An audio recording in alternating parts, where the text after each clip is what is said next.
Thanos didn't just die in Squid Game. His death shaped the entire course of Season 3. From triggering a murder spree to breaking players mentally, he's the real reason Baby 222 survived. Let's break down exactly how Thanos caused every betrayal, breakdown, and death, and how that led to the most unexpected winner in Squid Game history. When most people think of Thanos, they remember the loud, overconfident rapper who joined the games after losing his fortune in a crypto scam. His character felt exaggerated, a guy who clearly thought he was more famous than he really was. But what most viewers didn't realize is that the crypto scam that destroyed him, Dalmatian Coin, was actually created by another player, Myung-gi. This connection was barely mentioned, but it mattered. Thanos and Myung-gi weren't strangers. In fact, they had a history, and Thanos' entire reason for entering the game was because of that scam. Myung-gi had scammed him, embarrassed him publicly, and left his life in ruins. So when the two of them ended up in the same game, it wasn't just awkward, it was dangerous. That's when things got heated in the bathroom. Thanos confronted Myung-gi, called him names, and abused him through the whole of Season 2.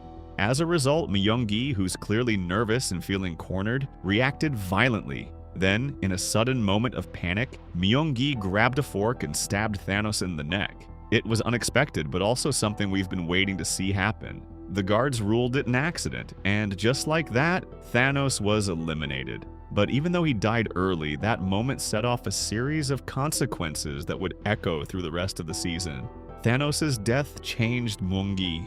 Up until that point, he had been trying to play the game smart, manipulative, yes, but still under control. After the kill, though, something seemed to shift. It was his first time taking someone out directly, and once he crossed that line, he never went back. From that moment on, he became more aggressive, more cold-blooded, and far more dangerous.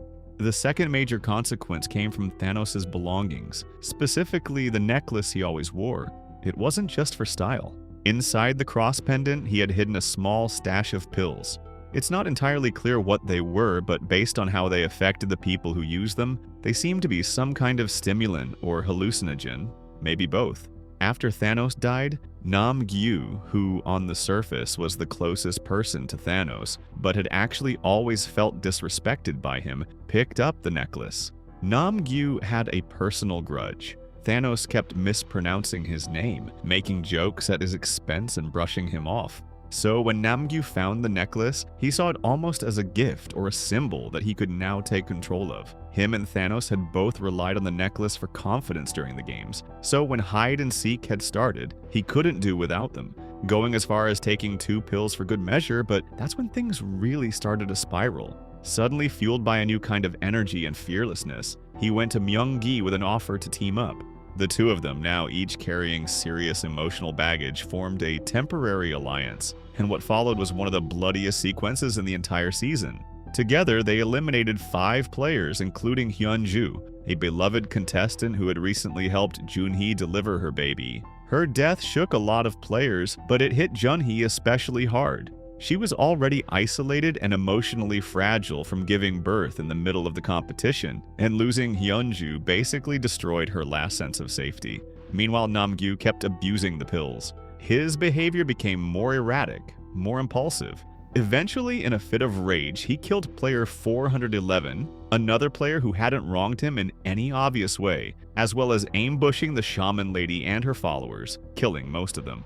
But this is when things really got interesting. After one of Nam-gyu's earlier kills, player 235, he dropped the cross necklace without even realizing it. And guess who finds it later? Min-soo, player 125. He went through Thanos' necklace, found the rest of the pills, and started using them himself. Now there were 3 contestants whose mental states were breaking down, all directly connected to Thanos' death and what he left behind. Min-soo didn't last long after that. During another round of hide and seek, he became convinced that the shaman lady was actually Nam-gyu in disguise. High, confused, and paranoid, he attacked her and ended up killing her by mistake. It was a complete breakdown, something that wouldn't have happened without the influence of the drugs. Even after Nam-gyu died, Thanos' presence lingered. During the jump rope game, Min-soo threw Thanos' chain onto the platform. Maybe as a distraction, or maybe as some sort of tribute, it wasn't clear. Nam-gyu saw it, assumed there were pills hidden inside again, and jumped toward it, but there weren't any left. He hesitated just long enough to lose his balance and was knocked out by the rope. That's yet another death connected to Thanos. And that's not all. By the final game, Squid Game, only 3 players were left: Myunggi, Gi-hun, and Baby222. But Minsu's collapse still had one last echo. He was in withdrawal, hallucinating again, and swore he saw Thanos at the edge of the platform. He started talking to himself, stomping around completely out of touch with reality.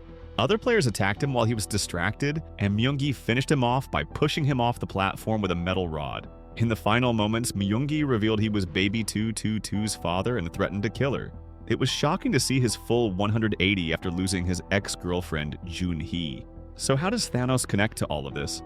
In a way, Thanos was the reason Namgyu and Minsu had even made it this far into the final. Without him, Namgyu would most likely be eliminated early on, as he wouldn't have the confidence boost from the pills that he always had, and as a result, players wouldn't be eliminated nearly as much as they did in Season 3, and Minsu wouldn't be a finalist.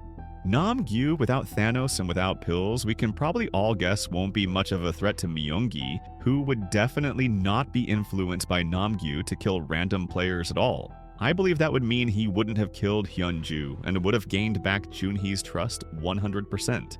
Remember when Junhee told him to keep his promise at the start of Hide and Seek? What if Myunggi actually went back to help her, helping her win Game 5, jump rope as well, making her a finalist and causing the game to go in a much more different direction? Looking back, almost everything that happened in Season 3, every major death, every breakdown, every turning point can be traced back to Thanos. His death changed Myunggi, his necklace changed Namgyu, and the pills he hid ended up unraveling half the cast.